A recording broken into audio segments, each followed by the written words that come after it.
क्या आप अपना माइंडसेट बदलना चाहते हैं? क्या आप दुनिया को बेहतर नज़रिए से देखने की कोशिश कर रहे हैं, लेकिन नहीं जानते कि यह कैसे करें? क्या आप हमेशा स्ट्रेस, गुस्सा या चिंता करते हैं? अगर हाँ, तो यह समरी आपके लिए है। अपने आसपास के लोगों से जवाब ढूंढना बंद करें और अपने अंदर देखना शुरू करें। यह समरी आपको सेल्फ इम्प्रूवमेंट के प्रोसेस और बहुत कुछ जानने में गाइड करेगी। आप माइंड के बारे में और यह कैसे काम करता है इस बारे में भी सीखेंगे। आप अपने आप को गहराई से जानेंगे और समझेंगे कि आप चीज़ों को कैसे प्रोसेस करते हैं। आपका माइंड आपकी खुशी में आपकी सोच से ज़्यादा इम्पोर्टेंट रोल निभाता है। ज़्यादातर आपकी इमोशनल प्रॉब्लम्स आपके माइंड में जो कुछ भी चल रहा होता है उस वजह से होती है। कौन सी आदतें आपको परेशान कर रही है, उन्हें पहचानिए और उससे जल्दी छुटकारा पाइए। यह समरी आपको सिखाएगी कि कैसे एक बार में उन सभी व्यवहारों को पहचानना है, उन्हें ख़त्म करना है और बदलना है। सारे जवाब आपको आपके अंदर ही मिलेंगे। आपको बस इतना करना है कि आप उन्हें देख पाएँ और खुशी पाने के और करीब आ पाएँ। आपने इस समरी को चुनकर पहला स्टेप आगे बढ़ा दिया है। अब मन के सीक्रेट से पर्दा उठाकर यह जानने का कि सुकून से रहने के लिए हमें क्या चाहिए। The journey of finding the root cause of suffering. दुख दो प्रकार के होते हैं, फिज़िकल और इमोशनल। फिज़िकल प्रॉब्लम ऐसी है जिससे पूरी तरह से बच पाना मुश्किल है। इस वक्त आपके साथ क्या होगा इसे आप किसी तरह कंट्रोल नहीं कर सकते। लेकिन अगर मैं आपसे कहूं कि इमोशनल तकलीफ़ से बचा जा सकता है, तो अगर मैं कहूं कि आप एक ऐसी लाइफ जी सकते हैं जहां आपको अपने आसपास की घटनाओं से इमोशनली दर्द नहीं होगा, क्या आप मुझ पर विश्वास करेंगे? जब आप किसी सिचुएशन में होते हैं तो आपकी ओर दो तरह के तीर आ रहे होते हैं। पहला फिज़िकल प्रॉब्लम और दूसरा इमोशनल प्रॉब्लम। बुद्ध ने एक बार कहा था, पहली तीर यानी फिज़िकल प्रॉब्लम वाली तीर बेकाबू होती है, आप उसे रोकने के लिए कुछ नहीं कर सकते। जबकि दूसरी तीर पूरी तरह से इस बात पर डिपेंड करती है कि आप पहले वाली तीर की ओर कैसे रिएक्ट करते हैं। आप या तो उसके द्वारा लाए गए दर्द को महसूस कर सकते हैं या उससे पार जा सकते हैं। चॉइस पूरी तरह आपकी है। आपकी अपने आसपास की दुनिया के प्रति कैसे रिएक्ट करते हैं, इससे इमोशनल तकलीफ आती है। यह तब शुरू होता है जब आप एक नेगेटिव सिचुएशन को अपने दिमाग में लंबे समय तक सोचते रहते हैं। यानी रियल लाइफ में वो प्रॉब्लम जितनी देर के लिए भी थी, आप उससे कहीं ज़्यादा उसके बारे में सोचते रहते हैं। हम में से हर इंसान के साथ हर रोज़ अनगिनत बुरी चीज़ें होती रहती है। कुछ लोग को थोड़ा दर्द होता है, जबकि कुछ लोग बेहद उदास और डिप्रेस्ड महसूस करने लगते हैं। हर बुरी घटना के बाद अच्छा महसूस करने और खुश रहने के बीच का फ़र्क इस बात पर डिपेंड करता है कि आप उसे कैसे हैंडल करते हैं। बुद्ध ने कहा था कि अगर दर्द महसूस करने से बचने का तरीका है तो इतने सारे लोग दुखी क्यों हैं? जब इस बुक के ऑथर जोसेफ ने पहली बार इसे सुना तो उन्हें इसका मतलब समझ में नहीं आया। जोसेफ ने तुरंत अपने सवाल का जवाब नहीं मिला। जवाब समझ पाने से पहले उन्हें अपने जीवन के कई अनुभवों को दोबारा जीना पड़ा। तब जाकर वो समझ पाए कि कैसे दर्द से बचा जा सकता है। कई सालों तक जोसेफ अपने सवाल का जवाब ढूंढने के लिए वर्कशॉप और स्पिरिचुअल सेमिनार में जाते रहे। उन्होंने योगा और मेडिटेशन किया, अपने सभी बुरी आदतों को भी बदला। इतना सब करने के बाद भी जोसेफ अभी भी अधूरा महसूस कर रहे थे। उनकी चिंताओं और तकलीफ़ों ने उनका पीछा नहीं छोड़ा था। उनके सेल्फ इम्प्रूवमेंट के सफ़र के अंत में जोसेफ की चिंता का लेवल और भी ख़राब हो गया था। वह नाउम्मीदी से भर गए थे और हार मानने वाले थे। लेकिन इससे पहले कि वह ऐसा करते, जोसेफ को कोई ऐसा मिला जिसने उनका जीवन और नज़रिया बदल दिया। उन्हें एक ऐसा शख्स मिल गया था जो उन्हें वो दिशा दिखा सकता था जहां उनके सवालों के जवाब मौजूद थे। यह जोसेफ के स्पिरिचुअल यानी आध्यात्मिक गुरु और कोच थे। उन्होंने जोसेफ से कहा कि सबसे दुख का कारण उनका मन होता है। जिन लोगों का माइंडसेट हेल्दी नहीं होता है वो बाकी की तुलना में ज़्यादा दुखी होते हैं। आपका मन या तो आपका सबसे बड़ा दुश्मन हो सकता है या आपका सबसे बड़ा दोस्त। आप किस तरह किसी सिचुएशन और इमोशन से डील करते हैं, यह सब आपकी हैबिट और माइंडसेट पर डिपेंड करता है। अगर आपने जान लिया कि मन कैसे काम करता है तो आप यह भी जान जाएंगे कि आप खुशी पाने के लिए इसका इस्तेमाल कैसे कर सकते हैं। इस तरह आप अपने इमोशनल दर्द से हमेशा के लिए आज़ाद हो सकते हैं। The root of all suffering. Thought में हमारी रियलिटी को बनाने की पावर होती है। उनमें हमारे मूड और एक्सप्रेशन को बदलने की ताकत होती है। ज़्यादातर लोग सोचते हैं कि वे अपने थॉट के मास्टर हैं, जबकि असल में बिल्कुल उल्टा है। हम जैसे भी हैं, हमारे थॉट की वजह से नेगेटिव थॉट रखने वाले लोगों का जीवन बेकार होता है। वे हमेशा गुस्सा, डर और चिंता में रहते हैं। वे अपने आसपास के सभी लोगों को अपने दुश्मन के रूप में देखते हैं। अक्सर वे अजीबोगरीब सिचुएशन में फंस जाते हैं और अंत में गलत डिसीजन ले लेते हैं। दूसरी ओर पॉजिटिव थॉट रखने वाले लोग खुशियों को अपनी ओर अट्रैक्ट करते हैं। वे खुशी जीवन जीते हैं और ऐसा लगता है कि जैसे सब कुछ उनके हिसाब से चल रहा हो। समय के साथ कुछ मामूली उतार चढ़ाव भी हो सकते हैं, लेकिन ज़्यादातर समय वे अपने जीवन और उन्हें मिलने वाली सभी चीज़ों के लिए शुक्रगुजार महसूस करते हैं। दो लोगों का जीवन एक जैसा होते हुए भी वे अलग अलग महसूस कर सकते हैं। जैसे एक आदमी इस बात के लिए शुक्रगुजार है कि उसके पास रहने के लिए एक घर है, जबकि दूसरा इस बात को लेकर नाराज़ और दुखी है कि वह जैसा चाहता था उसका घर उससे छोटा है। यह सब आपके थॉट पर डिपेंड करता है। हम सब की सिचुएशन लगभग एक जैसी है। हम सब के साथ लगभग एक जैसे एक्सपीरियंस होते हैं। हमारे एक्सपीरियंस में फ़र्क हमारे नज़रिए के कारण होता है। हकीकत और उसके बारे में हमारा नज़रिया दो अलग अलग चीज़ें हैं। रियलिटी सभी के लिए सच होती है, जबकि इसके बारे में अलग अलग इंसान का अलग अलग नज़रिया हो सकता है। एक बार की बात है, एक नौजवान जैन मुन्क भिक्षु था जिसे मेडिटेशन करते समय फोकस करने में परेशानी होती थी। जब वह ध्यान लगाने की कोशिश करता तो हर बार कुछ ऐसा होता जिससे उसका ध्यान भटक जाता था। कोई बिल्ली उसके पास से गुजर जाती तो कभी भी आसपास किसी आदमी के तेज आवाज़ से वह ध्यान नहीं लगा पाता। वजह जो भी हो, पर वह हर मेडिटेशन सेशन के अंत में बहुत गुस्सा और निराश महसूस करता था। उस मॉन्क ने ध्यान करने के लिए एक शांत जगह खोजने की पूरी कोशिश की।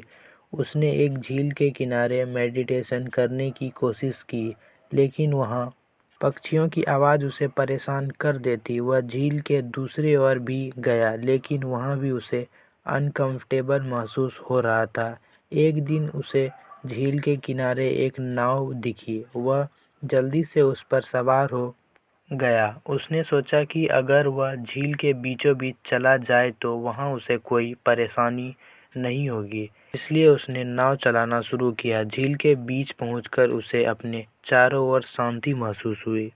पहले 2 दिन तो मोन्क को बहुत सुकून महसूस हुआ। मेडिटेशन करते समय उनका मन शांत था और उनका फोकस भी शार्प हो गया था, लेकिन तीसरे ही दिन उनकी शांति गायब हो गई।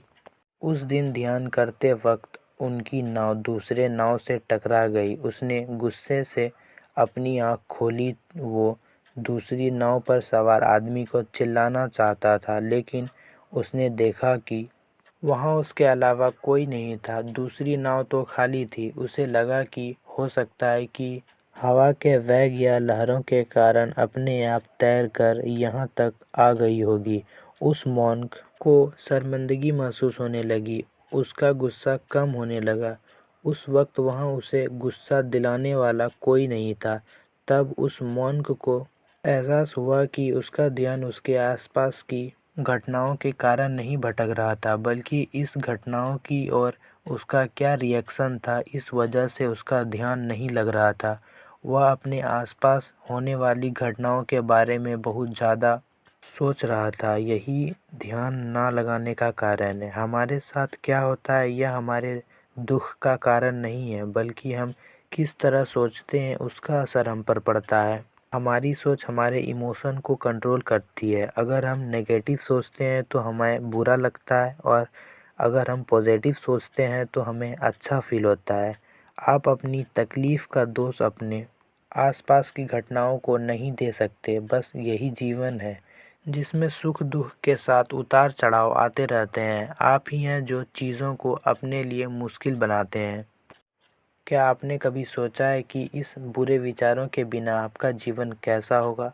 खैर, इसका जवाब मैं देता हूँ। इस विचारों के बिना आप ज़्यादा बेहतर और सुकून भरा जीवन जी सकते हैं। इस तरह आप किसी भी सिचुएशन को बदल सकते हैं। कोई भी सिचुएशन हमें दुख नहीं पहुंचाती है, बल्कि हमारी सोच ही हमारे दुख का जड़ है।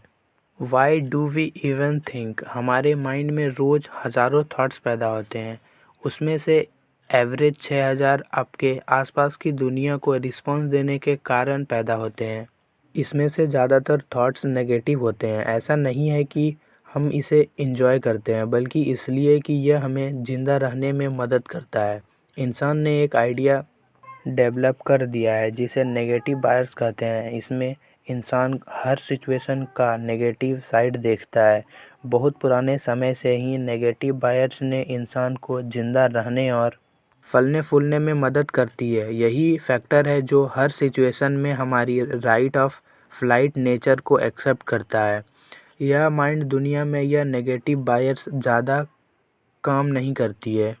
अब हम ऐसी दुनिया में नहीं रहते जहां हमें ज़िंदा रहने के लिए संघर्ष करना पड़े, लेकिन माइंड का नेगेटिव बायस हमें नेगेटिव साइड पर फोकस करने के लिए मजबूर करता है। इस वजह से यह हमें खुशी की ओर जाने वाले रास्ते पर चलने से रोकता है। अब समय आ गया है कि आप अपने नेगेटिव थॉट्स को थोड़ी देर और अपने दिमाग में आराम दें। इसने आपको सालों तक ज़िंदा रखा है। किसी और चीज़ को खुशी हासिल करने में आपकी मदद करने दें। यही वह पॉइंट है जहां आपकी कॉन्शसनेस यानी चेतना आती है। आपकी चेतना आपको बेहतर और कंप्लीट महसूस करने देती है। अपनी चेतना के ज़रिए आप अपने थॉट्स और इमोशंस के बारे में ज़्यादा अवेयर हो जाएंगे। आप दुनिया को बेहतर नज़रिए से देख पाएंगे। बहुत ज़्यादा सोचने से इंसान चिंतित और निराश महसूस करता है। यह आपको नेगेटिव थिंकिंग की ओर ले जाता है, आपको डिफेंसिव मोड में पहुंचा देगा। हर मोमेंट को जियो और थोड़ी देर के लिए सब भूल जाओ। अपनी चेतना का इस्तेमाल करो। इस तरह आप खुश और आज़ाद महसूस करेंगे। यह सोचना बंद करें कि चीज़ें कैसी होनी चाहिए और यह देखना शुरू करें कि वे क्या हो सकती है। अगर आप दुनिया देखने के लिए सिर्फ अपनी चेतना का इस्तेमाल करें तो आप देख पाएंगे कि दुनिया में कितनी ज़्यादा पोटेंशियल है। Thoughts versus thinking. थॉट्स कहाँ से आते हैं? ज़्यादातर लोग जवाब देंगे मुझसे, मेरे विचार मुझसे आते हैं। लेकिन ज़रूरी नहीं है कि यह बात सच हो।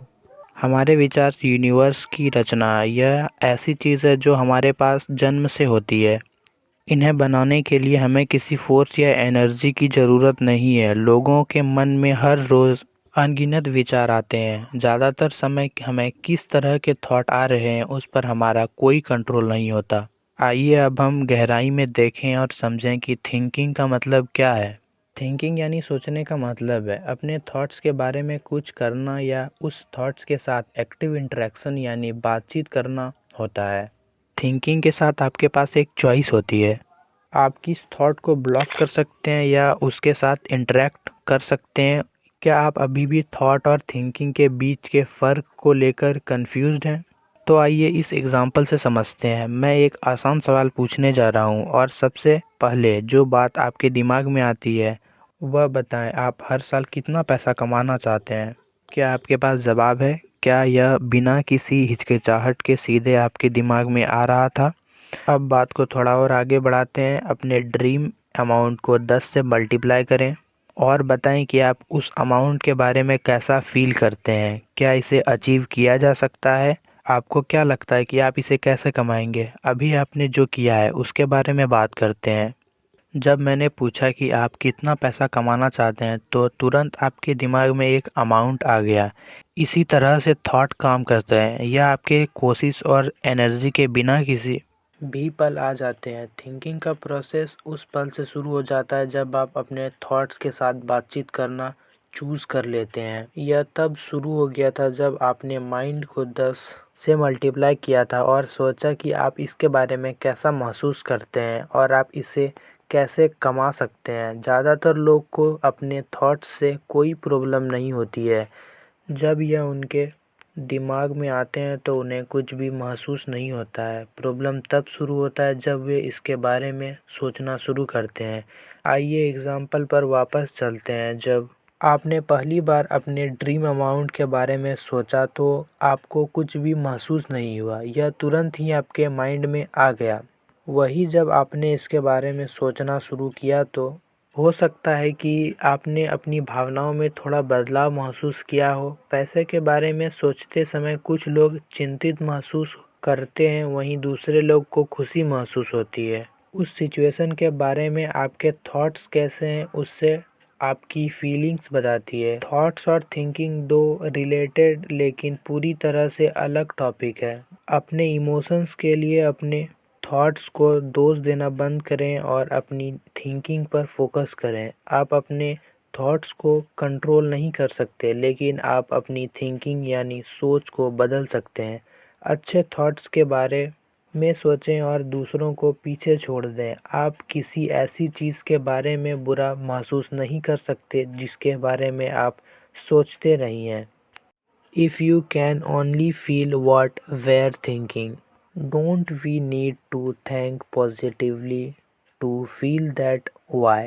पिछले चैप्टर में हमने देखा कि हमारी थिंकिंग और फीलिंग्स का डायरेक्ट कनेक्शन है। हम जो सोचते हैं वही फील करते हैं। लेकिन ये कॉन्सेप्ट यहीं ख़त्म नहीं होता है। इस चैप्टर में हम इसके बारे में थोड़ा गहराई से जानेंगे कि थिंकिंग असल में हमारे इमोशंस पर कैसे असर डालते हैं और इसे रोकने के लिए हम क्या कर सकते हैं। नेगेटिव इमोशंस आमतौर पर तब पैदा होते हैं जब आप किसी चीज़ के बारे में बहुत ज़्यादा सोचते हैं। कभी कभी यह आपकी सेल्फ के लिए हो सकता है, जैसे रात को बाहर जाते समय डर महसूस करना, जबकि कई बार यह आपको स्ट्रेस और चिंता महसूस करता है। जब आप किसी चीज़ के बारे में सोचते हैं सिर्फ तब आपको बुरा लगता है। जैसे कि पहले बताया गया है कि आप जैसा सोचते हैं वैसा ही फील करते हैं। ज़्यादातर लोग सोचते हैं कि नेगेटिव थिंकिंग से दूर रहने से सब ठीक हो जाएगा। उनका मानना है कि वो जितने पॉजिटिव थॉट्स सोचेंगे वो उतने ही खुश रहेंगे। लेकिन यह भी गलत है। अच्छा महसूस करने की चाबी है कुछ भी ना सोचना। आपको विश्वास नहीं हो रहा तो आइए एक छोटे से एग्जाम्पल से समझते हैं। आपने जीवन में सबसे खुशहाल दिनों के बारे में सोचें। उस समय अपने दिमाग में चल रहे थॉट्स को याद करने की कोशिश करें। क्या आप उन्हें याद कर पा रहे हैं? ज़्यादातर लोग ना में जवाब देते हैं। उन्हें याद नहीं होगा कि वे उस पल में क्या सोच रहे थे। ऐसा क्यों? ऐसा इसलिए है क्योंकि उस समय आपके दिमाग में कुछ भी नहीं चल रहा था। आप बिल्कुल भी नहीं सोच रहे थे, आप बस उस पल को जी रहे थे। हाँ, कुछ लोगों को शायद याद आ सकता है कि वह उस समय कितने खुश थे, लेकिन ये इस वजह से है कि वह एक अच्छी लाइफ को एक्सपीरियंस कर पाने के लिए शुक्रगुजार है। अब मेरा सवाल है कि क्या खुश रहने के लिए पहले उन्हें यह थॉट आए थे? यह थॉट्स सिर्फ इसलिए आए थे क्योंकि आप पहले से ही खुश थे। आप इसलिए खुश नहीं थे कि आपको पॉजिटिव थॉट्स आए थे, बल्कि आपके मन में यह थॉट्स इसलिए आ रहे थे क्योंकि आप पहले से ही खुश थे। इस एक्सपेरिमेंट से इम्पोर्टेंट सीख यह मिली कि जब आप सोचना बंद कर देते हैं तो आप सुख महसूस करते हैं। हमारे दुखों का जड़ हमारा माइंड नहीं है, हमारा नेगेटिव माइंडसेट भी नहीं है, बल्कि हमारी थिंकिंग है। जब हम सोचना बंद कर देते हैं तो हम जैसे जी उठते हैं। चीज़ों को उनके अनुसार चेज़ करने के स्ट्रेसफुल प्रोसेस से अपने दिमाग को आज़ाद करें और चीज़ों को वैसे ही स्वीकार करना शुरू करें जैसे वो हैं। हम सब नेचुरली हैप्पी लोग हैं। हमें बस तभी बुरा लगता है जब हम रियलिटी को अपने हाथों में लेना शुरू कर देते हैं और उन चीज़ों के बारे में सोचते हैं जो असल में वैसी नहीं होती जैसा हम चाहते हैं। सोचना बंद करो और ना शुरू करो। आप हर चीज़ के बारे में जितना कम सोचेंगे आप उतने ही खुश रहेंगे।